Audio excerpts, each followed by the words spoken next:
estu-estu Bathara Kala ingkang iya jagat dados memalaning bawana supados boten damel rugi to malih. Lajeng Rajah Kalacakra ya maraja Jaramaya ya marani Niramaya ya Silapa Palasya ya Midara Radamya ya Dayuda Dayudaya ya Syaca Cayasya ya Sihama Mahasya.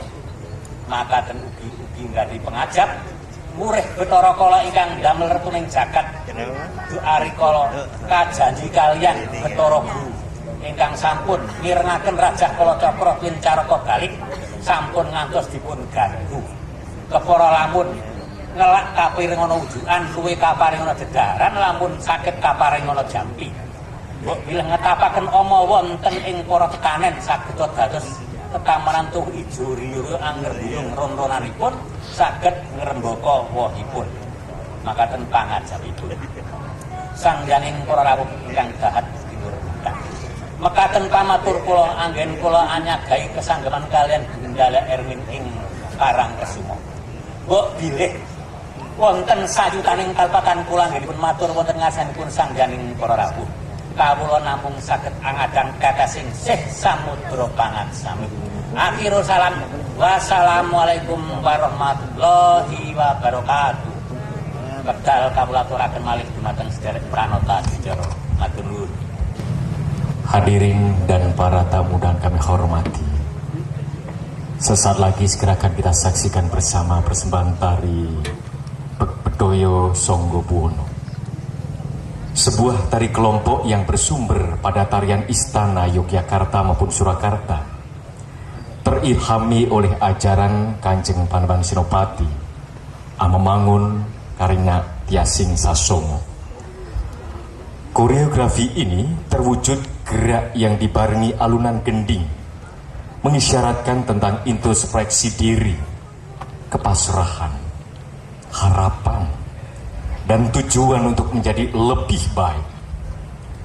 Manakala kita sebagai manusia menyadari segala kekurangannya dan mengupayakan untuk jadi lebih baik, niscaya Tuhan Sang Akarya Jagat akan memberikan kesempatan kepada kita semuanya untuk menjadi pelaksana dan penyangga dunia.